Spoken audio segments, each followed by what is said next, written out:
AP శాసన మండలిలో super 6 పథకాలపై చర్చ జరిగింది. సూపర్ 6 పథకాలపై మాట్లాడిన MLC Botsa Satyanarayana super 6 super hit ఎలా అవుతుంది అన్నారు. 6 పథకాలు పూర్తయితేనే సక్సెస్ అయినట్టా అన్నారు. అరకొరగా 3 కార్యక్రమాలు చేసి సూపర్ హిట్ అంటే ఎలా అని ప్రశ్నించారు. బొత్స సత్యనారాయణ మాటలకు మంత్రి అచ్చెన్నాయుడు కౌంటర్ ఇచ్చారు. సూపర్ హిట్ కాదని సూపర్ డూపర్ హిట్ అన్నారు. పథకాలు హామీలు అమలు చేశాం కాబట్టే పులివెందుల జెడ్పీటీసీ ఎన్నికల్లో ప్రజలు టీడీపీని గెలిపించారని అన్నారు.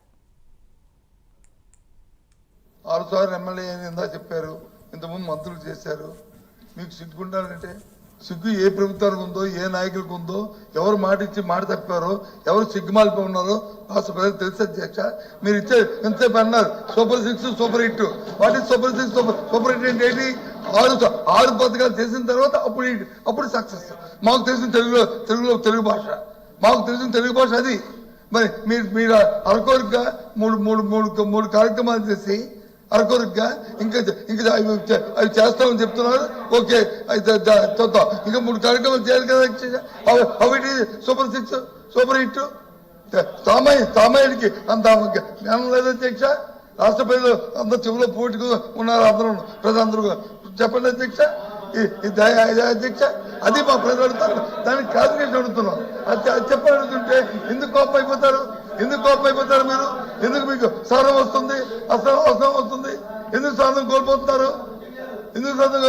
అధ్యక్ష నాకు అర్థం అవట్లే. సూపర్ 6 సూపర్ హిట్ కాదు, సూపర్ డూపర్ హిట్.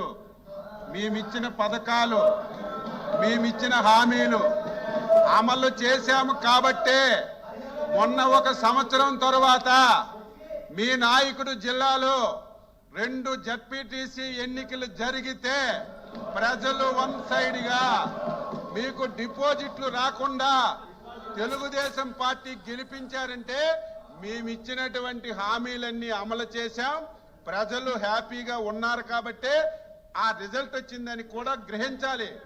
మీరు ఈ రోజు నుంచి సూపర్ హిట్ కాదు అధ్యక్ష, సూపర్ 6 సూపర్ డూపర్ హిట్ అని చెప్పి మీరు మాట్లాడాలి. సూపర్ 6 సూపర్ హిట్ కాదు, సూపర్